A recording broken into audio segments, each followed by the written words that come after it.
Okay, welcome everybody to the Wheel of Shakespeare Challenge for the day before Mother's Day. I hope an early happy Mother's Day to the mothers here.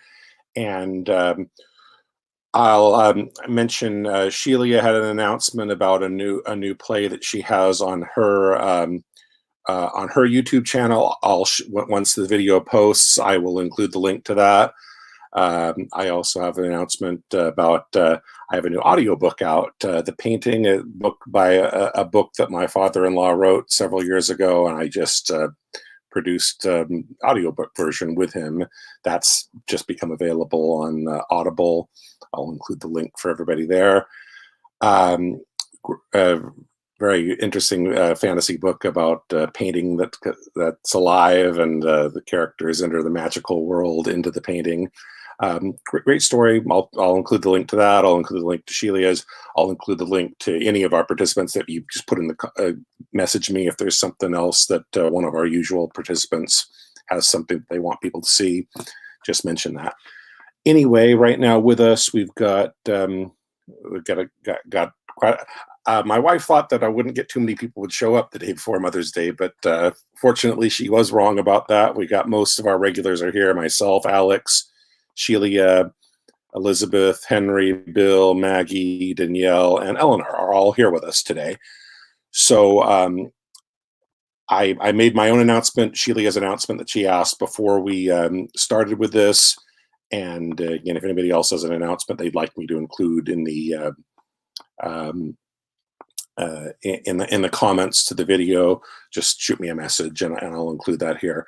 So that said, without further ado, we'll go ahead and get started with round one for monologues, the predetermined order that we would go. Eleanor is first up. She was spun first, and then Sheila is second. So it's Eleanor's turn, and Sheila is on deck. So Eleanor, hello, how you doing? I do have how do I turn this on? I turned it off, and now how do I turn the camera back on again? I think upper right hand corner, is it? I believe. Okay, I believe I have it on. I do have an announcement to make. Okay, yeah, go ahead. I'm still looking for people to be in Brand on, let's see, is it the 23rd? Is it 20th? Hold on, let me just make sure. No, yes, on Sunday the 23rd at 1 p.m. I am actively recruiting people to be in Brand. So please, anyone who's interested, whether you're in this live or whether you are watching it on YouTube, please feel free to shoot me an email with your picture and resume to EEF, as in Foreman, www@yahoo.com. That is again EEF, www@yahoo.com, with your picture and resume. And I will be happy to find a place for you in Brand by Henrik Ibsen, being performed on the anniversary of his death. Whoa. So that's interesting how you make choices based on that. Okay, well, that's awesome. Anyway, so you are first up to perform a monologue. The monologue Eleanor will perform will be...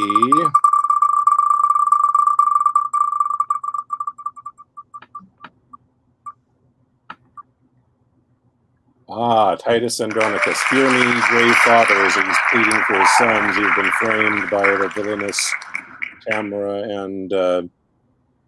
and Aaron the Moor. Hear me, grave fathers. I believe it's the very beginning of the scene, Act 3, Scene 1. Hear me, grave fathers. Noble tribunes, stay for pity of mine age, whose youth was spent in dangerous wars, whilst you securely slept. For all my blood in Rome's great quarrel shed, for all the frosty nights that I have watched, and for these bitter tears, which now you see filling the aged wrinkles in my cheeks, be pitiful to my condemned sons, whose souls is not corrupted as 'tis thought. For 22 sons I never wept, because they died in honor's lofty bed. For these tribunes, in the dust I write my heart's deep languor and my soul's sad tears. Let my tears stanch the earth's dry blood. My son's sweet blood will make it shame and blush. O earth, I will befriend thee more with rain that shall distill for these 2 ancient ruins. Then youthful April shall with all his showers and summer's draught, I'll drop upon thee still. In winter with warm tears I'll melt the snow, and keep eternal springtime on thy vase, so thou refuse to drink my dear son's blood. O reverend tribunes, O gentle aged men, unbind my sons, reverse the doom of death, and let me say that never wept before. My tears are now prevailing orators. Okay, that's a great monologue. I don't think anybody's done it yet. I'm glad that you got to do that, and that was awesome. Okay, so next up is Sheila, and then Alex is on deck. So Sheila will perform.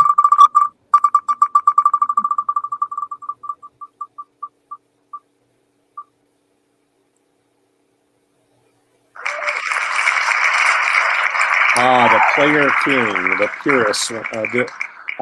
This is it was fun before, and somebody did the Player King from the play within the play. I believe it's marked as the first player where Hamlet has recalled his a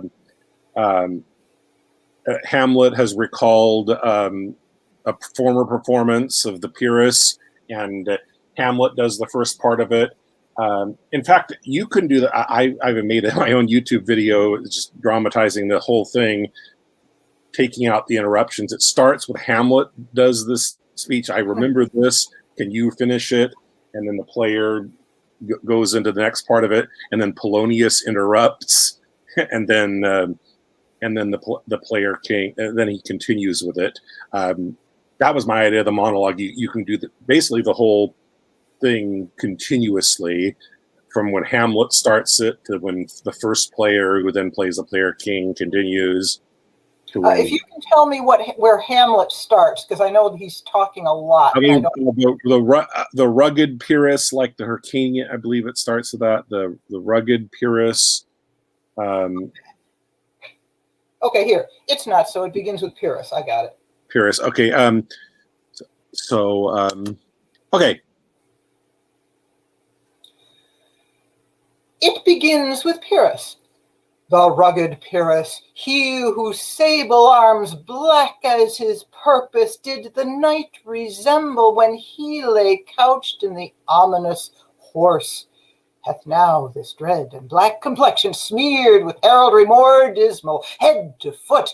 Now is betotal ghouls, horridly tricked with blood of fathers, mothers, daughters, sons, baked and empasted with the parching streets that lend a tyrannous and a damned light to their lord's murder. Roasted in wrath and fire, and thus o'ersighs with coagulate gore, with eyes like carbuncles, the hellish Pyrrhus, old grandsire Priam seeks.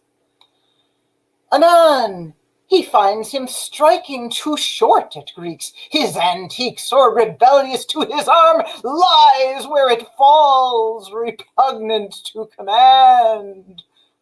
Unequal matched, Pyrrhus at Priam drives in rage, strikes wide, but with the whiff and wind of his fell sword, the unnerved father falls.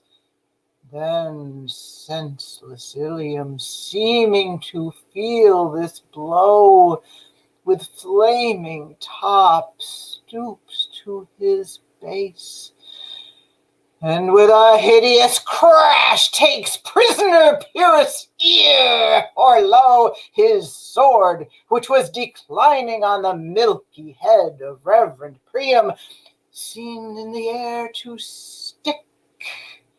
So as a painted tyrant Pyrrhus stood, and like a neutral to his will and matter did nothing. But as we often see against some storm a silence in the heavens, the rack stands still, the bold winds speechless, and the orb below as hush as death. And on the dreadful thunder doth rend the region, so after Pyrrhus' pause, aroused vengeance sets him new a work, and never did the Cyclops' hammers fall on Mars' armor, forged for proof etern with less remorse than Pyrrhus' bleeding sword now falls on Priam. Out, thou strumpet, Fortune, all you gods in general synod, take away her power, break all the spokes and fellies from her wheel, and bowl the round knave down the hill of heaven as low as to the fiends. But who? Oh, who has seen the mobile queen? Run, barefoot up and down, threatening the flames with bison room, a clout upon that head where late the diadem stood, and for a robe about her lank and all o'er-teemed loins, a blanket in the alarm of fear caught up, who this had seen with tongue in venom steeped, against fortune's state would treason have pronounced. But if the gods themselves did see her then, when she saw Pyrrhus make malicious sport in mincing with his sword her husband's limbs, the instant burst of clamor that she made, unless things mortal move them not at all, would have made milch the burning eyes of heaven and passion in the gods.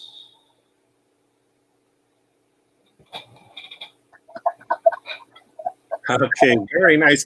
I'm glad we got a chance to see this. It was spun. This has been on the wheel since the beginning. It was spun once before, months ago, and it's kind of my fault that the person that spun it, I can't remember who it was, didn't understand which one I was asking for. They thought one of the things where he's actually with the player queen. I think the script even it doesn't say player king. It's player one who becomes the player king. And this is such a Shakespeare's telling of the fall of Troy, basically summarizing Homer's story, and it's such a great monologue that we hardly ever see, because Hamlet is so long. There's always cuts to any play, especially his longest play, and something like that doesn't really advance the plot of Hamlet is easy to cut. But by itself as a standalone piece, it's great. And I don't think I ever even saw it until Kenneth Branagh did his 4-hour-long uncut thing, and Charlton Heston played the role, and he was amazing. Oh. And he was amazing with his delivery of that. And I've mentioned this before, but I have a video here on my channel where I did this and dramatized it with images and music. If you haven't watched that yet, I hope encourage people to check that out. But yeah, we're glad you got to see it, and Sheila, you did great with it as well. Okay, Alex, you're up next, and then I'm on deck after you. Okay, so Alex will perform.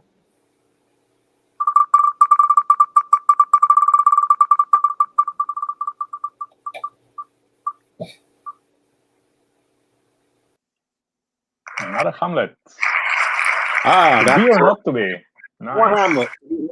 the monologue that is never cut from Hamlet. You go from the great monologue from Hamlet that's usually cut to a great monologue from Hamlet that is never cut. Okay, so to be or not to be? That is the question. Whether it is nobler in the mind to suffer the slings and arrows of outrageous fortune, or to take the arms against the sea of troubles, and by opposing, end them. To die. To sleep, no more, and by sleep to say we end the heartache and the thousand natural shocks that flesh is heir to. 'Tis a consummation devoutly to be wished. To die. To sleep perchance to dream, there's the rub! For in that sleep of death, what dreams may come when we have shuffled off this mortal coil must give us pause. There's the respect that makes calamity of so long a life. For who would bear the whips and scorns of time, the oppressor's wrong, the proud man's contumely, the pangs of the despised love, the law's delay, the insolence of office, and the spurns that patient merit of the unworthy takes, when he himself might his quietus make with the bare bodkin?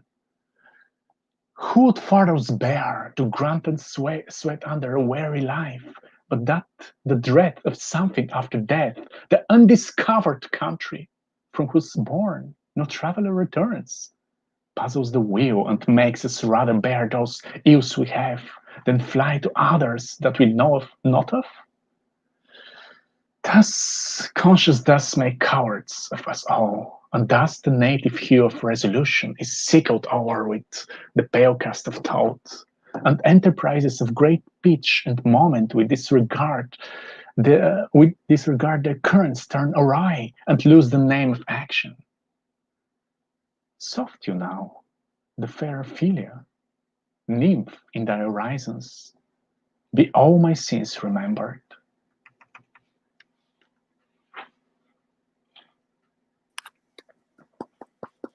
okay, very nice. Thanks. By the way, while Alex was performing, I believe Eleanor commented that the banner that I put at the bottom was cutting off his mouth. I mean, I could stop doing that, but I think it's for people that, especially people that are just scrolling on YouTube that happen to find us and come in the middle. I think that the banner is important so they kind of know what we're doing. They know where we are. That I think they'll lose interest if they say, "What the heck's going on here?" So I think the banner is important. So I would just say, since I can't control where it is, I would just say, not just to you, but to everybody. I've noticed that before myself, and I probably should have said something. Just you guys can see at the stream. Just be conscious of that. I mean, the banner's there in terms of how you adjust your webcam and so forth. I think everybody should, because you're not the only person that happened before. Eleanor pointed it out. It was a good point to make. I think the banner is important. I mean, if you think I shouldn't put the banners there, let me know. But I just explained my reason why I think they're important. But just as long as I'm using them, I just should mention everybody. We should be aware of them and the positioning of our cameras so that we don't let the banner cut us off and not let people see our expressions and see what a good acting performance we're delivering. So just an announcement I thought I'd say to everybody. Okay, I'm up next, and then Henry. Henry is on deck. So I will perform.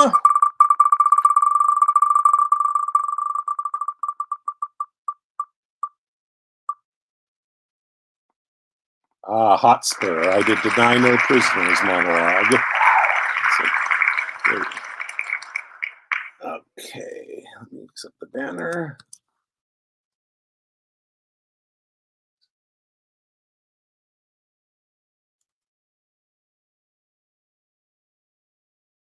Did it again. I did the typo that hotsput. People made teased me about that when it came up on the wheel saying hot. So okay, so it's spelled correctly now. Now I just got to find the monologue. Henry IV, Part 1.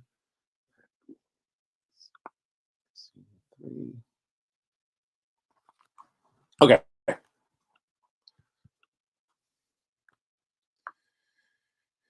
My liege, I did deny no prisoners. But I remember when the fight was done, when I was dry with rage and extreme toil, breathless and faint, leaning upon my sword, came there a certain lord, neat and trimly dressed, fresh as a bridegroom. And his chin now reaped, showed like a stubble, land at harvest home. He was perfumed like a milliner, and twixt his finger and his thumb he held a pouncet box, which ever and anon he gave his nose and took away again. Who therewith angry, when it next came there, took it and snuff, and still he smiled and talked. And as the soldiers bore dead bodies by, he called them untaught knaves, unmannerly, to bring a slovenly, unhandsome course betwixt the wind and his nobility.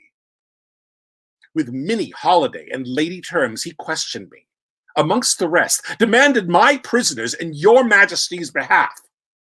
I then, all smarting with my wounds being cold, to be so pestered with a popinjay out of my grief and my impatience, answered neglectingly, I know not what, he should or he should not. For he may be mad to see him shine so brisk, and smell so sweet, and talk so like a waiting gentlewoman, of guns and drums and wounds. God save the mark! And telling me the sovereign's thing on earth was paramaceti for an inward bruise, and that it was great pity, so it was, this villainous saltpeter should be digged out of the bowels of the harmless earth, which many a good tall fellow and destroyed so cowardly.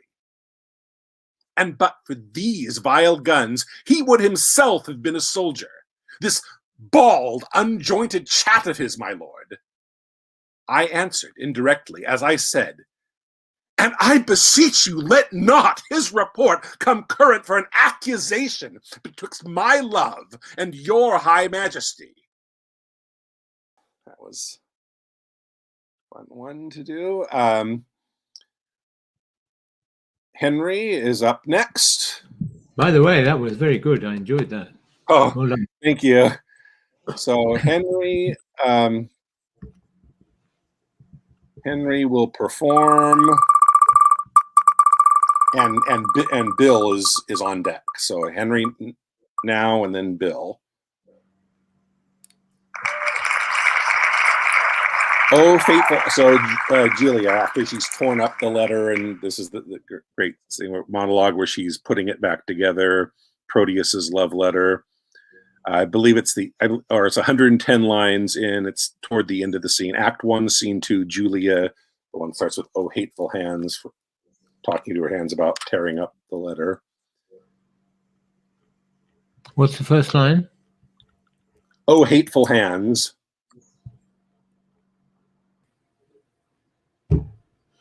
Oh, hateful hands, to tear such loving words. Injurious wasps to feed on such sweet honey and kill the bees that yield it with your stings. I'll kiss each several paper for amends. Look, here is writ, kind Julia, unkind Julia. As in revenge of thy ingratitude, I throw thy name against the bruising stone, trembling contemptuously on thy disdain. And here is writ, love wounded Proteus. Poor wounded name. My bosom as a bed shall lodge thee till thy wound be thoroughly healed. And thus I search it with a sovereign kiss. But twice or thrice was Proteus written down. Be calm, good wind, blow not a word away, till I have found each letter in the letter, except my own name. That has some whirlwind bear into the ragged, fearful hanging rock, and throw it from thence into the raging sea. Look, here in one line is his name twice writ. Poor, forlorn Proteus, passionate Proteus, to the sweet Julia. That I'll tear away, and yet I will not, since so prettily he couples it to his complaining names. Thus will I fold them one on another. Now kiss, embrace, contend, do what you will.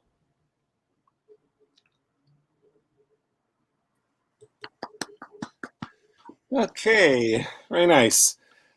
Let's see. Bill is up, and then Maggie. So Bill's turn, and then Maggie is on deck. Okay, and Bill is going to perform.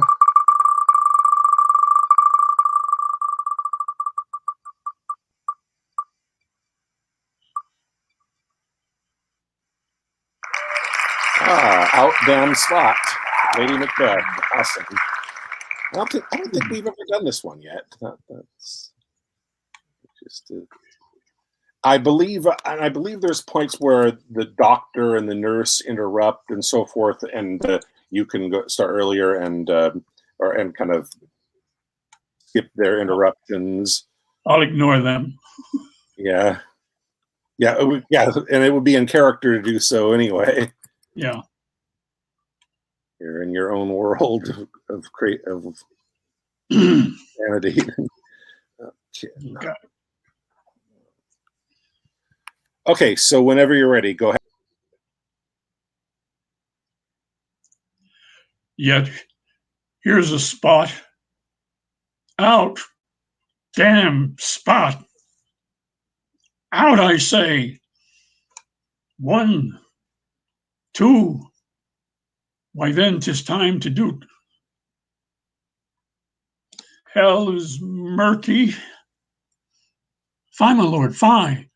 A soldier and afeard? What need we fear who knows it when none can call our power to account? Yet who would have thought the old man to have so much blood in him? Thane of Fife had a wife. Where is she now? What? Will these hands ne'er be clean? No more of that, my lord, no more of that. You mar all with this starting. Here's the smell of the blood still. All the perfumes of Arabia will not sweeten this little hand. Oh, oh, oh. Wash your hands. Put on your nightgown. Look not so pale.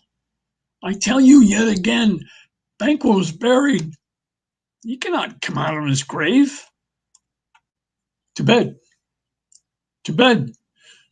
There's knocking at the gate. Come, come, come, come. Give me your hand. What's done cannot be undone. To bed. To bed. To bed.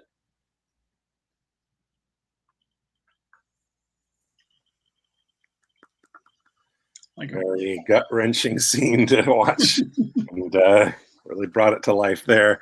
That's awesome. Okay, so it is Maggie's turn, then Elizabeth, and then Danielle, and then we move on to scenes. So let's see, Maggie. Hi, how are you? Hi, good. Maggie will be performing.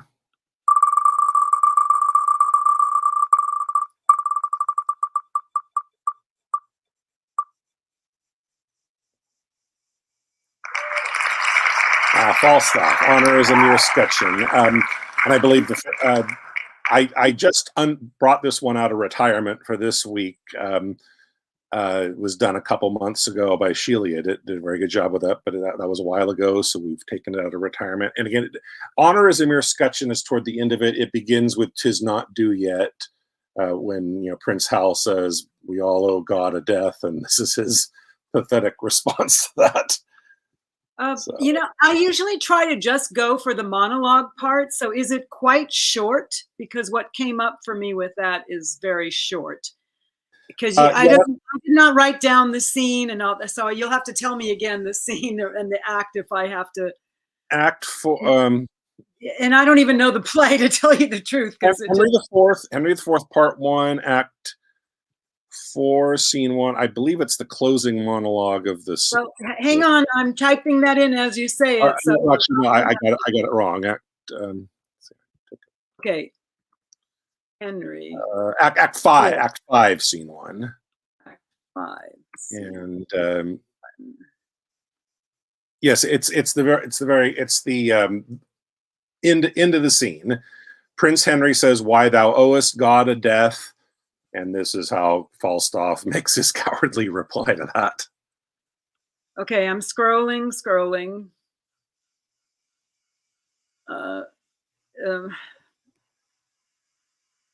I'm sorry. I went to that on a site, and I'm scrolling. With, "'Tis not due yet" is how it starts. Oh yeah, it's teeny. It's really short in mine. Okay, so whenever you're ready. "'Tis not due yet. I would be loath to pay him before his day. What need I be so forward with him that calls not on me? Well, 'tis no matter, honor pricks me on. Yeah, but how if honor prick me off when I come on? How then? Can honor set to a leg? No. Or an arm? No. Or take away the grief of a wound? No. Honor hath no skill in surgery then? No. What is honor? A word. What is in that word, honor? What is that honor? Air, a trim reckoning. Who hath it? He that died a Wednesday. Doth he feel it? No. Doth he hear it? No. 'Tis insensible then? Yea, to the dead. But wilt not live with the living? No. Why? Detraction will not suffer it. Therefore, I'll none of it. Honor is a mere scutcheon. And so ends my catechism. Nice. Okay, so it's Elizabeth's turn, and then finally Danielle after her. Hello, Elizabeth. You will be performing...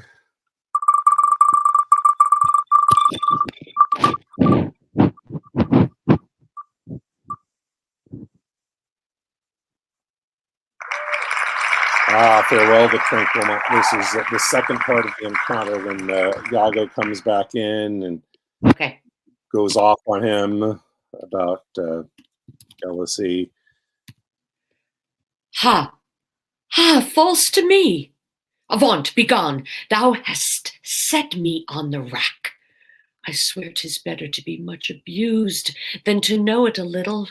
What sense had I of her stolen hours of lust? I saw it not, thought it not, it harmed not me. I slept the next night well, fed well, was free and merry. I found not Cassio's kisses on her lips. He that is robbed, not wanting what is stolen, let him not know it, and he's not robbed at all. I had been happy if the general camp, pioneers and all, had tasted her sweet body, so I had nothing known. Oh, now forever! Farewell the tranquil mind, farewell content, farewell the plumed troops, and the big wars that makes ambition virtue. Oh, farewell! Farewell the neighing steed, and the shrill trump, the spirit-stirring drum, the ear-piecing fife, the royal banner, and all quality, pride, pomp, and circumstance of glorious war. And oh, you mortal engines, whose rude throats the immortal Jove's dread clamors counterfeit, farewell. Othello's occupation's gone. Villain, be sure thou prove my love a whore, be sure of it. Give me the ocular proof, or by the worth of mine eternal soul, thou hadst been better, have been born a dog, than answer my waked wrath. Make me to see it, or at the least so prove it that the probation bear no hinge nor loop to hang a doubt on, or woe upon thy life. Let's see. Okay. Took us a while to find it, but it was worth the wait. Long scene. Great, Sorry. great, yeah, long scene and great monologue too. Okay, and last monologue before we do scenes will be Danielle. Welcome back. And Danielle is going to perform.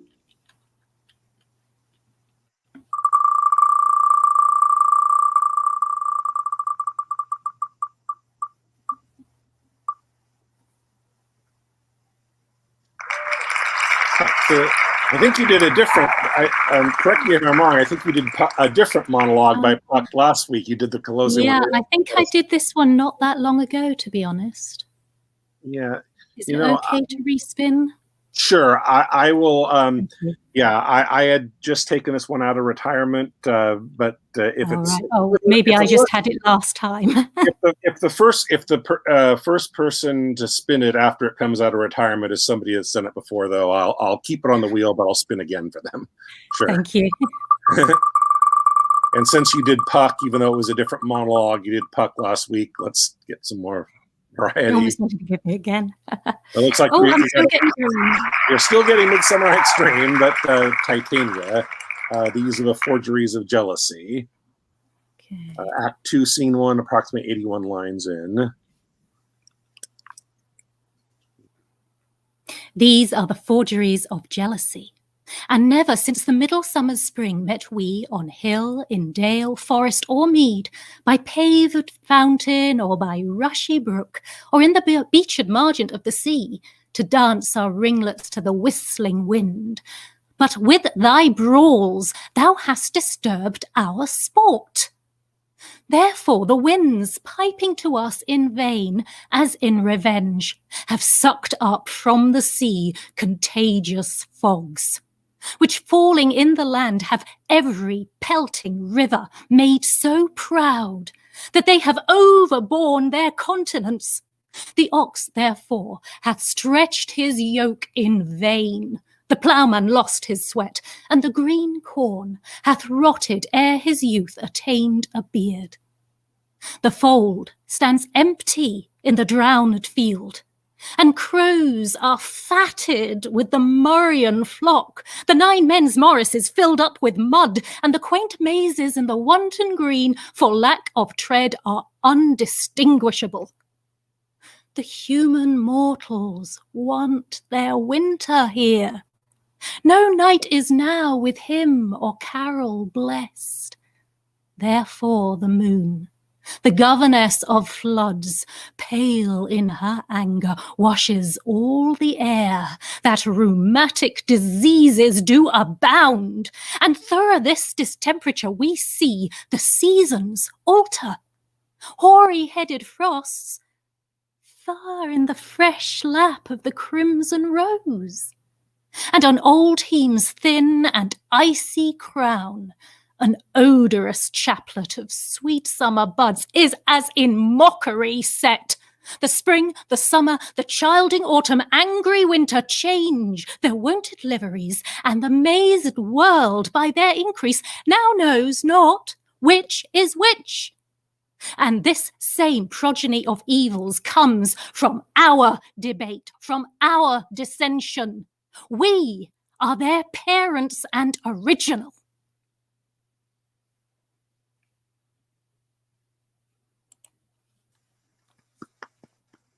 Okay, very nice, Neil.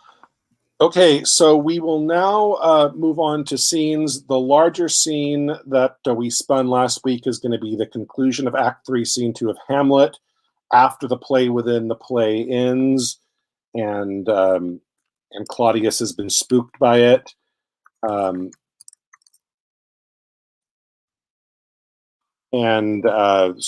the cue would be, he says, give me some light away, and I'll say lights, lights, lights, and it'll be Hamlet on stage.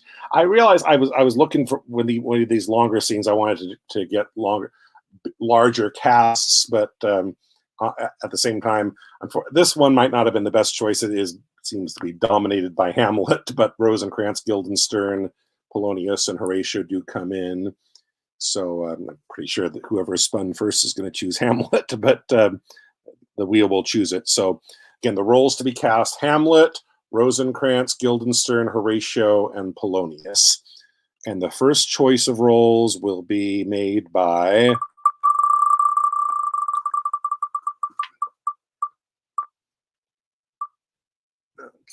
Maggie as first choice.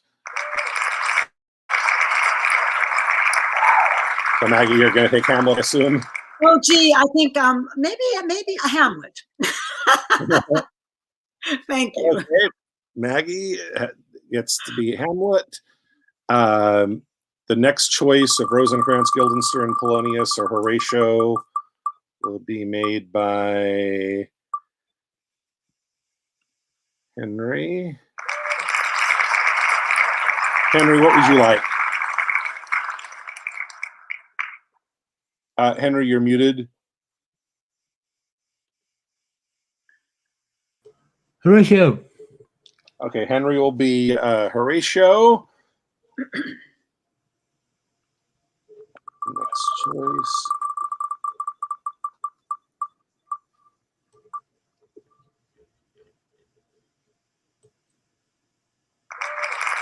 Danielle, Rosencrantz, Guildenstern, or Polonius? Guildenstern. I like the name. Okay. Danielle will be Guildenstern. Next choice will be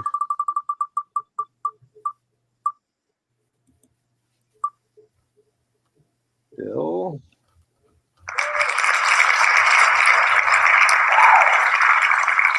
Bill, Rosencrantz, or Polonius? Polonius, please. Okay. And Rosencrantz will be played by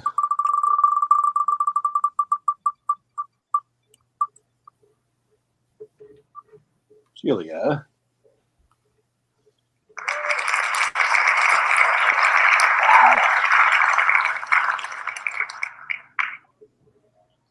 Celia in this. So Celia will be Rosencrantz. Okay, so everybody understands where we're starting from? No, I don't. There's the first player, second player. I've just got the scene open, so where do I scroll? When the play within the play ends, the players reenact the murder of Hamlet's father. They pour the poison in his ears. Claudius freaks out, which was the idea. Says, "Give me some," and the cue is, "Give me some light away." And it says, "Oh, lights, lights, lights!" Everyone goes crazy. Everyone runs off, and then we'll start with. I'll have just you on in the stream, and then I'll add the other. I'm still looking. So it's very, very late then. Can you use control? Deer? I don't have. Let the stricken deer go weep the heart. I don't have line numbers, so it's right down. Can you go to the end of the scene? Go to the end of the scene and scroll up to when it's just Hamlet and Horatio. Just Hamlet and Horatio? Yeah, everybody runs out because they've been spooked by the play and by the play within the play. I feel kind of bad. So that's re-enter Roden. Okay. I'm sorry. Yeah, I got it. Okay, let me take the others out of the stream, and I'll start with it's a very mini monologue there, and then Horatio talks to him. So. Okay, so why let the stricken deer go weep? Or actually, I'll give you the cue and then go out. Give me some lights away. Why, let the stricken deer go weep, the heart ungalled play, for some must watch while some must sleep. So runs the world away. Would not this, sir, and a forest of feathers, if the rest of my fortunes turn Turk with me, with 2 provincial roses on my raised shoes, get me a fellowship in a cry of players, sir? Half a share? A whole one, aye. Thou dost know, O Damon dear, this realm dismantled was of Jove himself, and now reigns here a very, very pageant. You might have rhymed. Oh, good Horatio. I'll take the ghost's word for £1,000. Didst perceive? Very well, my lord. Upon the talk of poisoning? I did very well note him. Aha! Come, some music! Come, the recorders! For if the king liked not the comedy, well, then belike he likes it not, Perdie. Come, some music! Good my lord, vouchsafe me a word with you. To her a whole history. The king, sir, Aye, sir, what of him? is in his retirement marvellous distempered.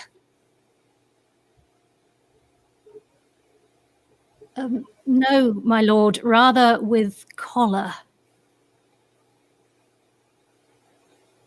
To signify this to his doctor. For me, to put him to his purgation would perhaps plunge him into far more choler. Good my lord, put your discourse into some frame, and start not so wildly from my hair. I am tame, sir. Pronounce. The queen, your mother, in most great affliction of spirit, hath sent me to you. You are welcome. Nay, good my lord, this courtesy is not of the right breed. If it shall please you to make me a wholesome answer, I will do your mother's commandment. If not, your pardon and my return shall be the end of my business. Sir, I cannot. What, my lord? Make you a wholesome answer. My wit's diseased. But, sir, such an answer as I can make you shall command, or rather, as you say, my mother. Therefore, no more, but to the matter. My mother, you say... Thus, she says, your behavior hath struck her into amazement and admiration. Oh, wonderful son that can so astonish a mother. But is there no sequel at the heels of this mother's admiration? Impart. She desires to speak with you in her closet ere you go to bed. We shall obey, were she 10 times our mother. Have you any further trade with us? My lord, you once did love me. So I do still by these pickers and stealers. Good my lord, what is your cause of distemper? You do surely bar the door upon your own liberty if you deny your griefs to your friend. Sir, I lack advancement. How can that be when you have the voice of the king himself for your succession in Denmark? Aye, but sir, while the grass grows, the proverb is something musty. Oh, the recorders! Oh, let me see one. To withdraw with you. Oh, why do you go about to recover the wind of me as if you would drive me into a toil? Oh, my lord, if my duty be too bold, my love is too unmannerly. I do not well understand that. Will you play upon the pipe? My lord, I cannot. I pray you. Oh, believe me, I cannot. I do beseech you. I know no touch of it, my lord. 'Tis as easy as lying. Govern these ventages with your fingers and thumb. Give it a breath with your mouth, and it will discourse most eloquent music. Look you, these are the stops. But these cannot I command to any utterance of harmony. I have not the skill. Why, look you now, how unworthy a thing you make of me. You would play upon me. You would seem to know my stops. You would pluck out the heart of my mystery. You would sound me from my lowest note to the top of my compass. And there is much music, excellent voice in this little organ. Yet cannot you make it speak? Blood, do you think I am easier to be played on than a pipe? Call me what instrument you will, though you can fret me, yet you cannot play upon me. Oh, God bless you, sir. My lord, the queen would speak with you, and presently. Do you see yonder the cloud that's almost the shape of a camel? By the mass, it is like a camel indeed. No, methinks it likes a weasel. It is backed like a weasel. Or like a whale? Very like a whale. Then I will come to my mother by and by. They fool me to the top of my bent. I will come by and by. I will say so. By and by is easily said. Leave me, friends. 'Tis now the very witching time of night, when churchyards yawn and hell itself breathes out contagion to this world. Now could I drink hot blood and do such bitter business as the day would quake to look on. Soft! Now to my mother. O heart, lose not thy nature. Let not ever the soul of Nero enter this firm bosom. Let me be cruel, but not unnatural. I will speak daggers to her, but use none. My tongue and soul in this be hypocrites. How in my words soever she be shent, to give them seals never my soul consent. You know, that's awesome. You know, even though this didn't, we had 5 people who certainly didn't get equal rate, but that's the randomness of the wheel, how it works. But I'm glad we did the. I put this one on because even though one of the 5 of you totally dominated the scene, it's just that closing one, the witching time of the night. That's such a great. It's a short one. It's a little short to work as a standalone monologue to go on the monologues wheel, but by including the scene, we were able to work it into our activity. So I'm glad we got to hear that you do the witching time of the night scene by including that scene as part of the game. So that's great. So anyway, we will now go on to the shorter scene, the smaller cast scenes.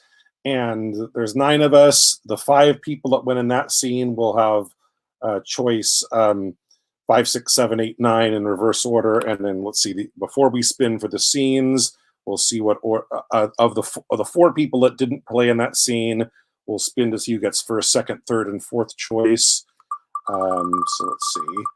The first choice of roles in the next scenes will be Alex. We haven't spun for these yet, but we're just before we change the wheel, we're figuring out what order we get to choose in. So Alex will get the first choice. The second choice will be Eleanor.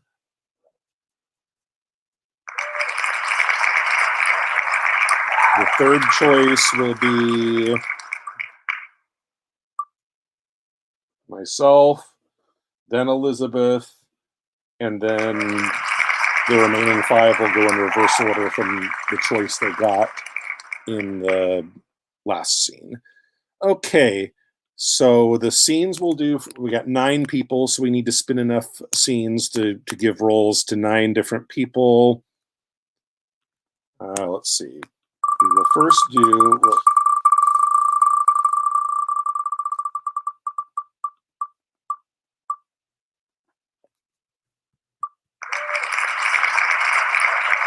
Two Gentlemen of Verona, Launce and Speed. This is not the one. The one we retired it for a while because we did the scene between Valentine and Sylvia's father. We'd done that. It kept coming up. This is not the same one. Don't worry. This is the one with the 2 servants, Launce and Speed. So 2 Gentlemen, Launce and Speed, the 2 clown characters. Launce and Speed, the 2 clowns. Next, we'll have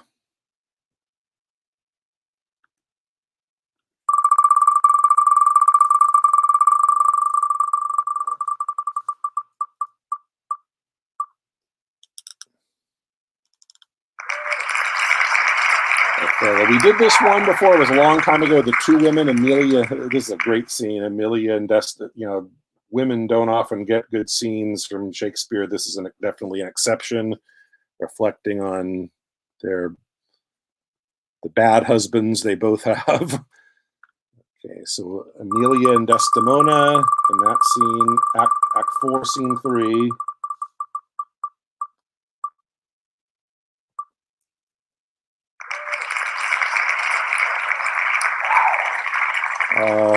Another. So we're doing Two Gentlemen. Again, not the one that we did. So Act 2, Scene 4, where there's Proteus, the two lovers, and Valentine.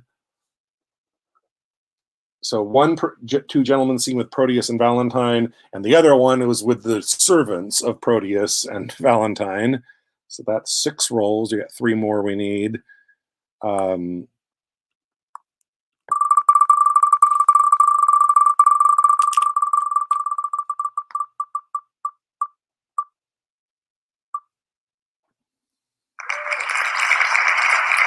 Romeo and Juliet. Juliet and the Nurse.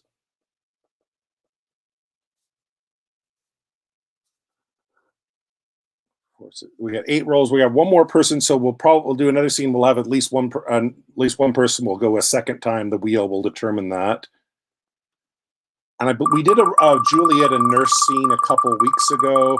I believe this is a different Juliet and Nurse scene.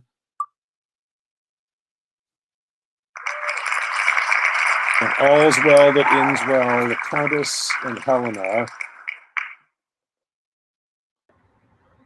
I am but a fool, look you, and yet I have the wit to think my master is a kind of a knave. But that's all one, if he be but a one knave. He lives not now that knows me not to be in love. Yet I am in love, but a team of horse shall not pluck that from me, nor who 'tis I love, and yet 'tis a woman. But what woman? I will not tell myself, and yet 'tis a milkmaid. Yet 'tis not a maid, for she had gossips. Yet 'tis a maid, for she is in her master's maid and serves for wages. She had more qualities than a water spaniel, which is much in a bare Christian. Here's the catalogue of her condition.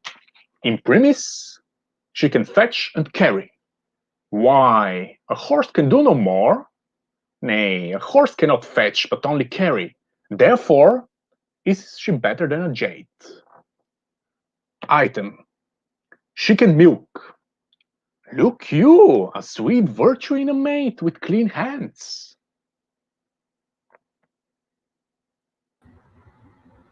How now, Signor Lance? What news with your mastership? With my mastership? Why, it is at sea. Well, your old vice still mistake the word. What news then in your paper? The blackest news that ever thou heardst. Why, man? How black? Why, as black as ink. Let me read them. Fie on thee, jolthead, thou canst not read. Thou liest, I can. I will try thee. Tell me this, who begot thee? Mary, the son of my grandfather. O illiterate loiterer, it was the son of thy grandmother. This proves that thou canst not read. Come, fool, come. Try me in thy paper. There, and Saint Nicholas bid I speed. Imprimis, she can milk. Hey, that she can. Item, she brews good ale. And thereof comes the proverb, blessing of your heart, you brew good ale. Item, she can sew. That's as much as to say, can she sew? Item, she can knit. What need a man care for a stock with a wench when she can knit him a stock? Item, she can wash and scour. Oh, a special virtue, for then she need not be washed and scoured. Item, she can spin. Then may I set the world on wheels when she can spin for her living. Item, she has many nameless virtues. That's as much as to say bastard virtues. That indeed know not their fathers, and therefore have no names. Here follow her vices? Close at the heels of her virtues. Item, she is not to be fasting in respect of her breath. Well, that fault may be mended with a breakfast. Read on. Item, she hath a sweet mouth. That makes amends for her sour breath.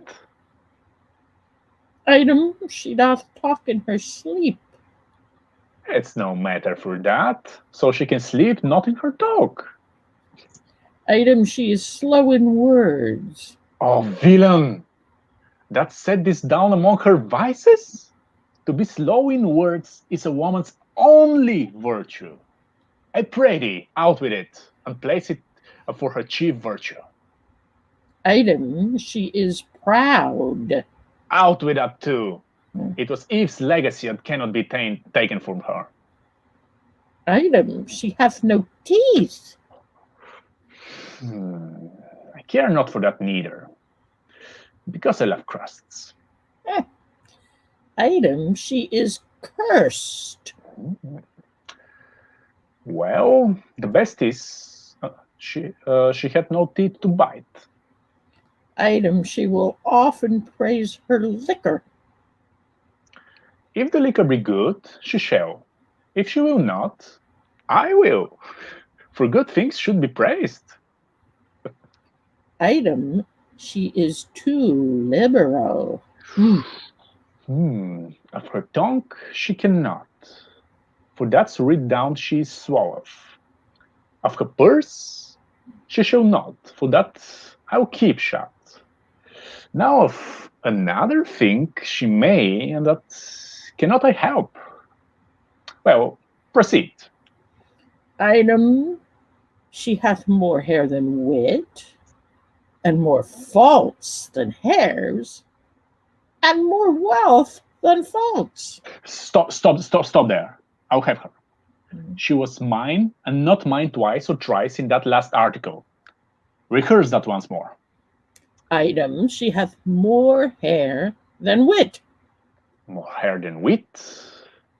It may be. I'll prove it.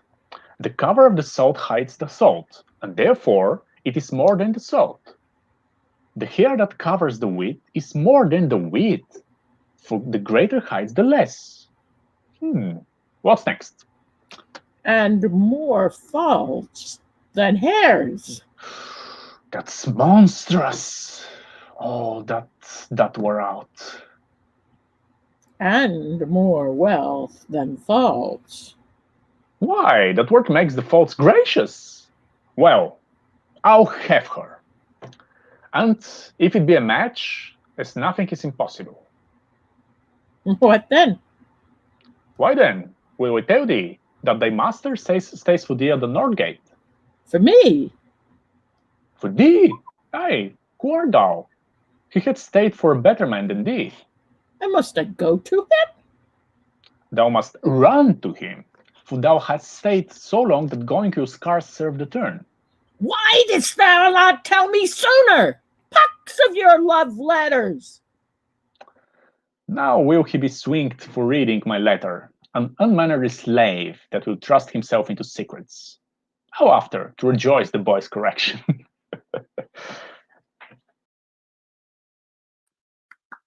Okay, very nice, Joe. Next up, we have Amelia and Desdemona in Othello in Act 4, Scene 3, played by Elizabeth and Shelia. Okay. Hello. Hello.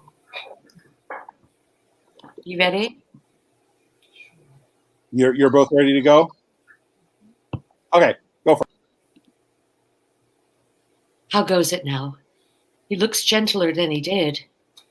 He says he will return incontinent. He hath commanded me to go to bed and bade me to dismiss you. Dismiss me? It was his bidding. Therefore, good Amelia, give me my nightly wearing, and adieu.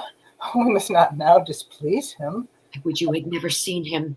Oh, so would not I. My love doth so approve him that Even his stubbornness, his checks, his frowns, prithee, unpin me, have grace and favor in them. I've laid those sheets you made me on the bed.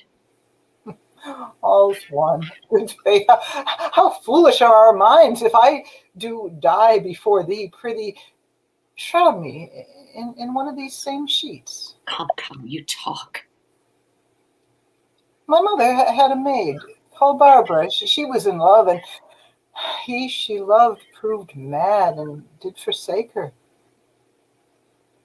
She had a song of willow, an old thing it was, but it expressed her fortune, and she died singing it. That song tonight will not go from my mind. I have so much to do, but to go hang my head all at one side and sing it like poor Barbara? Prithee, dispatch. Shall I go fetch your nightgown? No, unpin me here.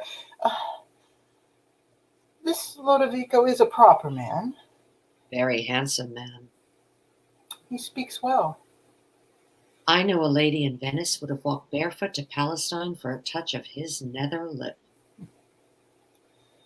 The poor soul sat sighing by a sycamore tree, sing all the green willow, her hand on her bosom, her head on his knee, sing willow, willow, willow. The fresh streams ran by her and murmured alone, sing willow, willow, willow. Her salt tears fell from her and softened the stones. Lay by these. Sing willow, willow, willow. Freely hie thee, he'll come anon.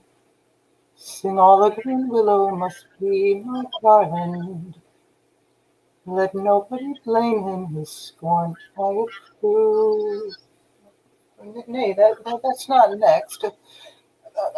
Hark, who knocks? It's the wind. I called my love, false love, but what said he then? Sing willow, willow, willow. If I court more women, you'll couch with more men. So get thee gone. Good night. my eyes do itch. Does that bode weeping? 'Tis neither here nor there. I've heard it said so. These men. These men. Dost thou in conscience think, tell me, Amelia, that there be women do abuse their husbands in such gross kind? There be some such, no question.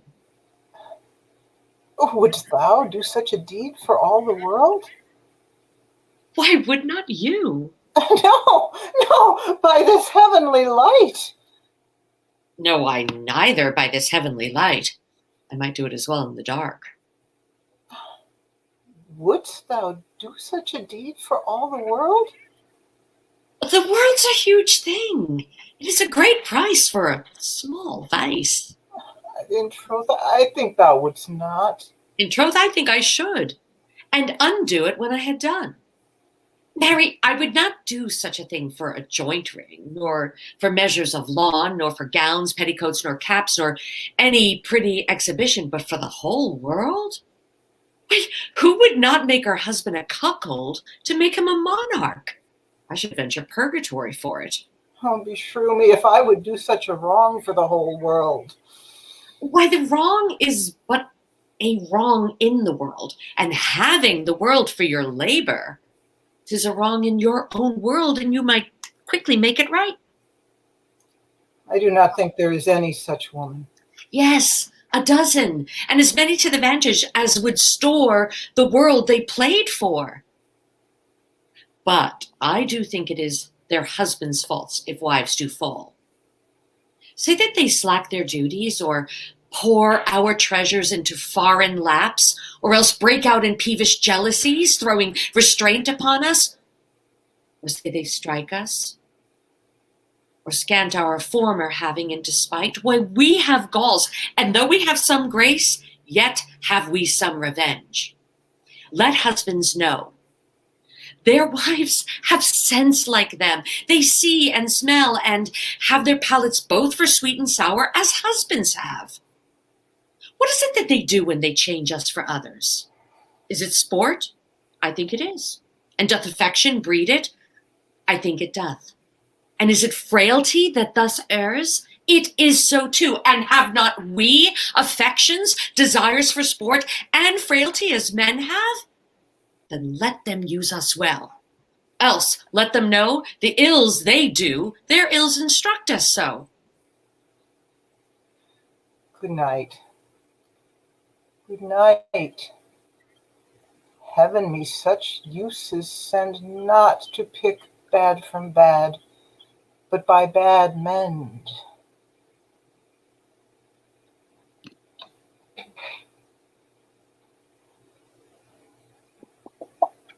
Very nice. It's a great scene. Okay, next, myself and Alex are doing another. Alex, you found it. You know where to start. Yes. This is just for background. This is where Proteus, being the bastard he is now fallen in love with. After he wrote that great love letter to Julia that she tore in that monologue we did before. Now he suddenly wants the other girl, and who Sylvia, his best who is mine. His best friend is in love with, and so I'm pretending to still be his friend, and really I'm using the information about how he plans to run away with Sylvia to tell Sylvia's father, who wants somebody completely different to marry her. And that sets in motion the scene that we did several times already between. We've done it with you as well. Yeah, I did both roles in that one. Now we're doing. This is the scene that sets that one up. So it's your line. You start with. Mm-hmm. So you start with. Now tell me how do. Yeah. So that's where I start. Now tell me, how do all from whence you came? Your friends are well and have them much commended. And how do yours? I left them all in health. How does your lady? And how thrives your love? My tales of love were wont to weary you. I know you joy not in love discourse. Ay, Proteus, but life is altered now. I have done penance for contemning love, whose high imperious thoughts have punished me with bitter fasts, with penitential groans, with nightly tears, and daily heart-sore sighs. For I, in revenge of my contempt of love, had chased sleep from my enthralled eyes and made them watchers of my all-heart sorrow. Oh, gentle Proteus, love's a mighty lord, and had so humbled me as I confess there is no woe to his correction, nor to his service no such joy on earth, now no discourse except it be of love. Now can I break my fast, dine, sup, and sleep upon the very naked name of love? Enough. I read your fortune in your eye. Was this the idol that you worship so? Even she. And is she not a heavenly saint? No. But she is an earthly paragon. Call her divine. I will not flatter her. Oh, flatter me, for love delights in praises. When I was sick, you gave me bitter pills, and I must minister the like to you. Then speak the truth by her. If not divine, yet let her be a principality, sovereign to all the creatures on the earth. Except my mistress. Sweet, accept not any, except thou wilt accept against my love. Have I not reason to prefer mine own? And I will help thee to prefer her too. She shall be dignified with this high honor, to bear my lady's strain, lest the base earth should from her vesture chance to steal a kiss, and of so great a favour growing proud, disdain to root the summer swelling flower, and make rough winter everlastingly. Why, Valentine, what braggartism is this? Pardon me, Proteus, all I can is nothing to her, whose word makes other words nothing.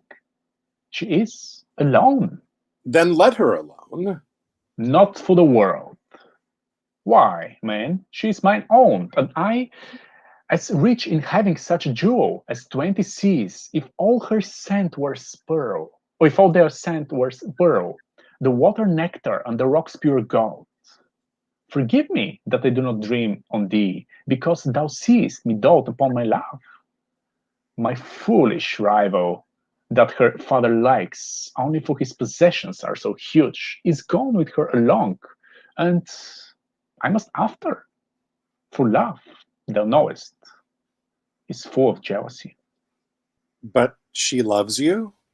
Ay, and we're betrothed. Nay more, our marriage hour, with all the cunning manner of our flight, determined of, how I must climb her window, the ladder made of cords, and all the means plotted and agreed on for my happiness. Good Proteus, go with me to my chamber in these affairs to aid me with thy counsel. Go on before. I shall inquire you forth. I must into the road to disembark some necessaries that I needs must use, and then I'll presently attend you. Will you make haste? I will.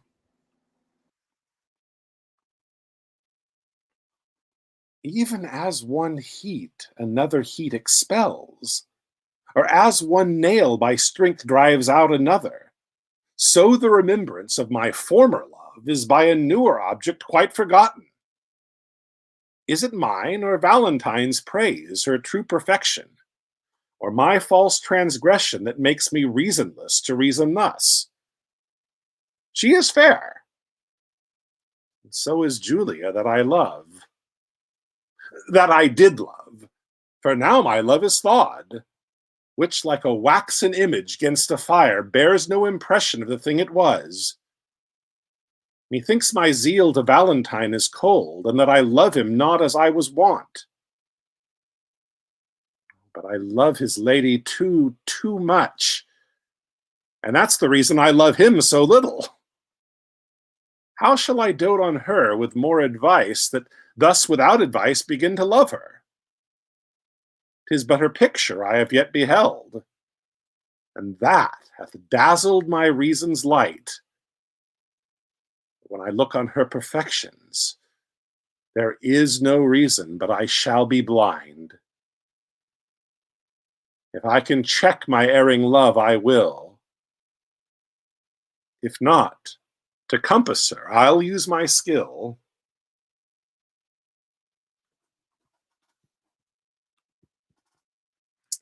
Okay.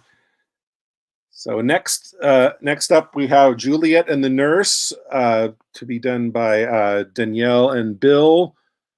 And the whole scene is the two of them.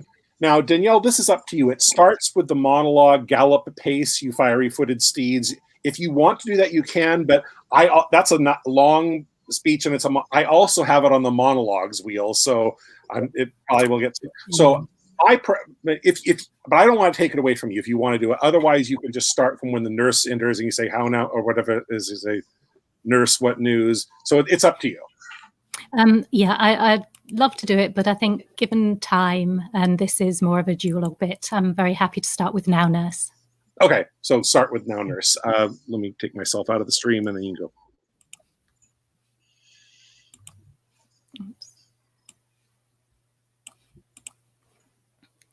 Now, Nurse, what news? What hast thou there? The cords that Romeo bid thee fetch? The cords. Ay me, what news? Why dost thou wring thy hands? Oh, well a day. He's dead. He's dead. He's dead. We are undone, lady. We are undone. Alack a day. He's gone. He's killed. He's dead. Can heaven be so envious? Romeo can, though heaven cannot. Oh, Romeo, Romeo. Whoever would have thought it, Romeo? What devil art thou that dost torment me thus? This torture should be wrought in dismal hell. Hath Romeo slain himself? Say thou but I, and that bare foul eye shall poison more than the death-darting eye of cockatrice. I am not I, if there be such an eye. Or those eyes shut that make thee answer I. If he be slain, say I, or if not, no. Brief sounds determine of my weal or woe. I saw the wound. I saw it with mine eyes. God save the mark. Here on his manly chest, a piteous course, a bloody, piteous course, pale as ashes, all bedaubed in blood, all in gore blood. I swooned at the sight. Oh, break my heart. My poor bankrupt, break at once. To prison eyes, ne'er look on liberty. Vile earth to earth resign, and motion here, and thou and Romeo press one heavy bier. Oh, Tybalt, the best friend I had, oh, courteous Tybalt, honest gentleman, that ever I should live to see thee dead. What storm is this that blows so contrary? Is Romeo slaughtered, and is Tybalt dead? My dear loved cousin, and my dearer lord, oh, then dreadful trumpets sound the general doom, for who is living if those two are gone? Tybalt is gone, and Romeo banished. Romeo that killed him, he is banished. Oh God, did Romeo's hand shed Tybalt's blood? It did. Alas the day, it did. Oh, serpent heart, hid with a flowering face. Did ever dragon keep so fair a cave?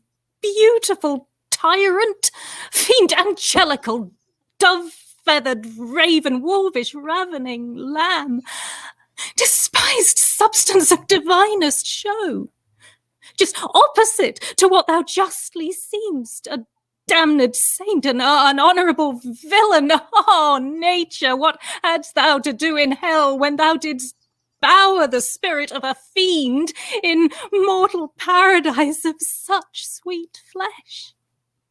Was ever book containing such vile matter so fairly bound? Oh, that deceit should dwell in such a gorgeous palace. There is no trust, no faith, no honesty in men, all perjured, all forsworn, all naught, all dissemblers. Where's my man? Give me some aqua vitae. These griefs, these woes, these sorrows make me old. Shame come to Romeo. Blistered be thy tongue for such a wish. He was not born to shame. Upon his brow shame is ashamed to sit. For 'tis a throne where honour may be crowned, sole monarch of the universal earth. Oh, what a beast was I to chide at him! Will you speak well of him that killed your cousin? Shall I speak ill of him that is my husband? Oh, poor my lord! What tongue shall smooth thy name when I, thy 3 hours' wife, have mangled it? Wherefore, villain, didst thou kill my cousin? But that villain cousin would have killed my husband. Oh, back, foolish tears, back to your native spring. Your tributary drops belong to woe, which you mistaking offer up to joy. My husband lives, that Tybalt would have slain, and Tybalt's dead, that would have slain my husband. All this is comfort. Wherefore weep I then? Some word there was worser than Tybalt's death that murdered me. I would forget it fain. But oh, it presses to my memory like damned guilty deeds to sinners' minds. Tybalt is dead and Romeo banished. Oh, that banished, that one word banished hath slain 10,000 Tybalts. Tybalt's death was woe enough. If it had ended there, or if sour woe delights in fellowship and needly will be ranked with other griefs, why followed not, when she said Tybalt's dead, that father or thy mother, nay, or both, with which modern lamentations might have moved? But with a rearward following Tybalt's death, Romeo is banished. To speak that word is his father, mother, Tybalt, Romeo, Juliet, all slain, all dead. Romeo is banished. There is no end, no limit, measure, bound in that word's death. No words can that woe sound. Where is my father and my mother, nurse? Weeping and wailing over Tybalt's corse. Will you go to them? I will bring you thither. Wash they his wounds with tears. Mine shall be spent when theirs are dry for Romeo's banishment.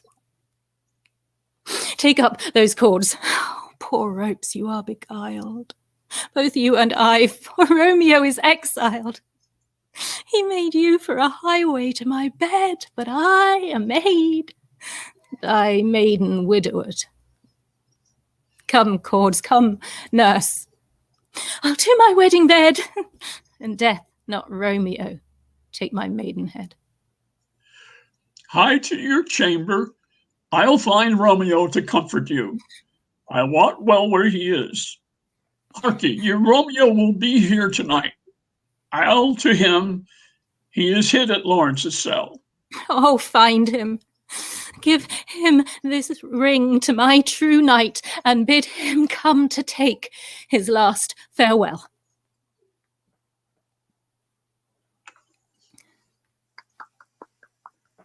Okay, very nice. Lastly, we have the All's Well That Ends Well, Act 1, Scene 3. That was going to be Maggie and Henry, the Countess. Thank you, Bill. Nicely done. And Maggie, did you need to leave? I saw your message. Well, most weeks, I mean, I can do this where it's the end now, but yeah. I can recast it if you need to go. But when we finish this scene, we're done. And when I sign off, I would like to say, just to make a quick word about the suggestion that you made. I got that message that you sent me while they were performing. So okay, I meant it to be. This would go, Act 1, Scene 3. This is after the steward is exited and Helena enters about halfway through the scene. We communicated. I think we're both set up for it. Okay, so you're both ready. Okay, go. Okay. Even so it was with me when I was young. If ever we are nature's, these are ours. This thorn doth of our rose of youth rightly belong, and our blood to us, this to our blood is born. It is the show and steel of nature's truth, where love's strong passion is impressed in youth. By our remembrances of days foregone, such were our faults, or then we thought them none. Her eye is sick on't. I observe her now. What is your pleasure, madam? You know, Helen, I am mother to you. Mine honorable mistress. Nay, a mother. Why not a mother? When I said a mother, methought you saw a serpent. What's in a mother that you started it? I say I am your mother, and put you in the catalogue of those that were enwombed mine. 'Tis often seen adoption strives with nature and choice breeds, a native slip to us from foreign seeds. You ne'er oppressed me with a mother's groan, yet I expressed to you a mother's care. God's mercy, maiden, does it curd thy blood to say I am thy mother? What's the matter, that this distempered messenger of wet, the many-coloured iris, rounds thy eye? Why? That you are my daughter? That I am not. I say I am your mother. Pardon, madam. The Count Roussillon cannot be my brother. I am from humble, he from honored name. No note upon my parents, he all noble. My master, my dear lord he is, and I his servant live, and will his vassal die. He must not be my brother. Nor I your mother? You are my mother, madam, would you were, so that my lord your son were not my brother. Indeed, my mother, or you were both our mothers, I care no more for that than I do for heaven. So I were not his sister. Can't no other but I your daughter, he must be my brother? Yes, Helen, you might be my daughter-in-law. God shield you mean it not. Daughter and mother so strive upon your pulse. What, pale again? My fear hath catched your fondness. Now I see the mystery of your loneliness, and find your salt tears head.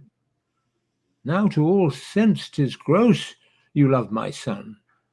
Invention is ashamed against the proclamation of thy passion, to say thou dost not. Therefore tell me true, but tell me then 'tis so. For look, thy cheeks confess it, the one to the other, and thine eyes see it so grossly shown in thy behaviours that in their kind they speak it. Only sin and hellish obstinacy tie thy tongue, that truth should be suspected.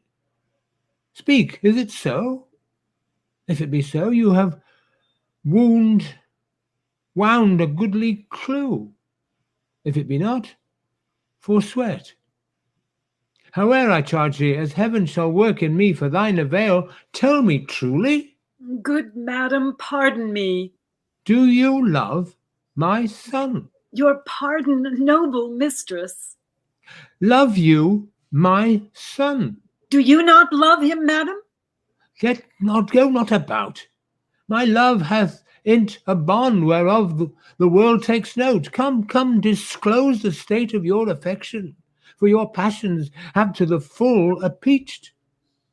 Then I confess here on my knee before high heaven and you, that before you and next unto high heaven, I love your son. My friends were poor, but honest, so's my love. Be not offended, for it hurts not him that he is loved of me. I follow him not by any token of presumptuous suit, nor would I have him till I do deserve him, yet never know how that desert should be.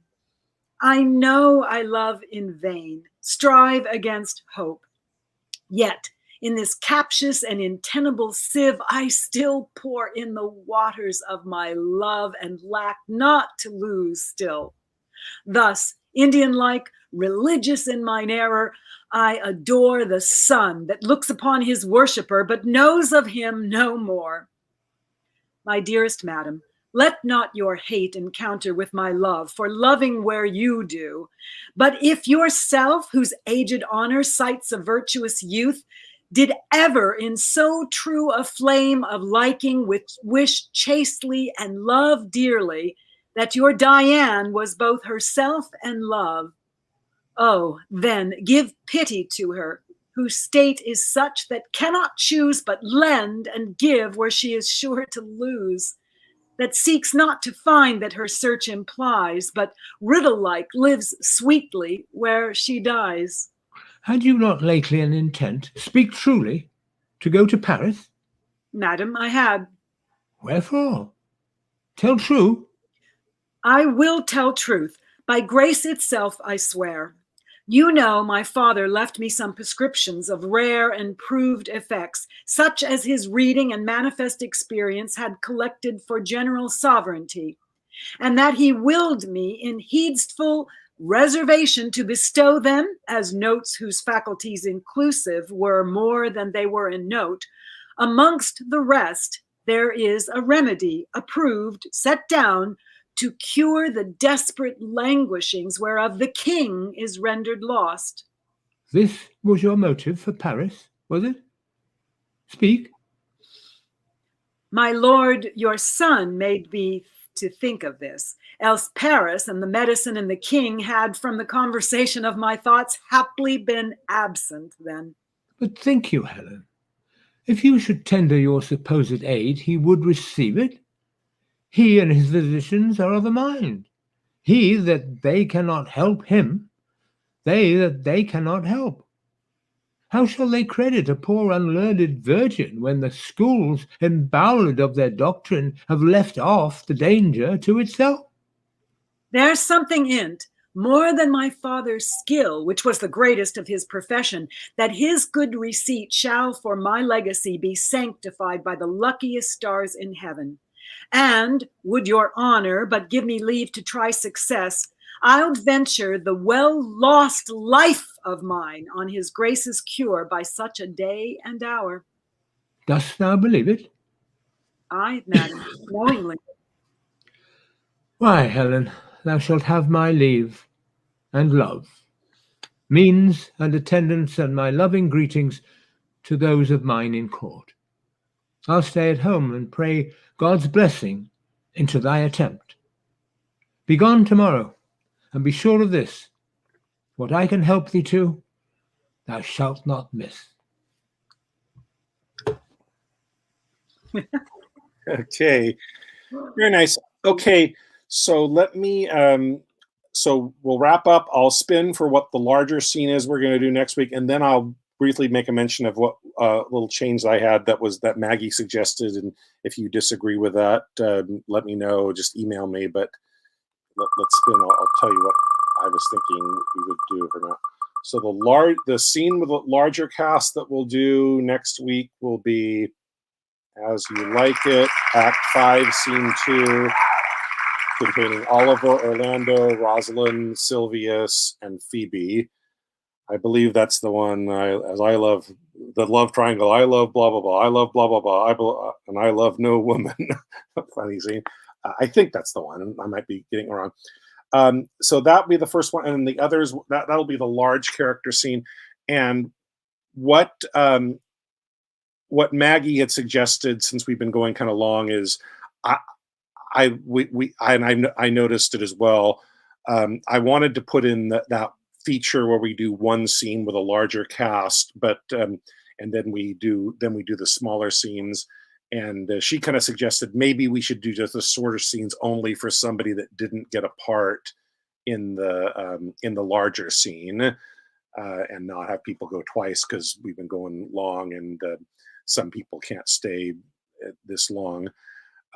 That's just a thought. Also, it might solve the problem that we had this week, where we figured that the first 5 choices of roles were the 5 roles in Hamlet, and really Hamlet was the important role. The other 4 were kind of small. They probably would have preferred to have a first choice in some of the other scenes. So what I think we'll do is we'll have the large scene. We know what we're going to do in advance. There'll be some mystery about what the shorter scenes are. We won't spin those until the week, but then here's all the scenes we're going to do. You can choose a role from, when it's your turn to choose, you can choose a role from any of the scenes, including the large one, and they'll choose until all the roles are taken. That's just the thought that we'll have. So that's the idea. Email me if you think otherwise. That was just that Maggie had suggested that, and I kind of agreed based on how long we were going, as well as that other little problem. So that's a thought. I look forward to it. We'll see you guys next week, and happy Mother's Day. Bye now.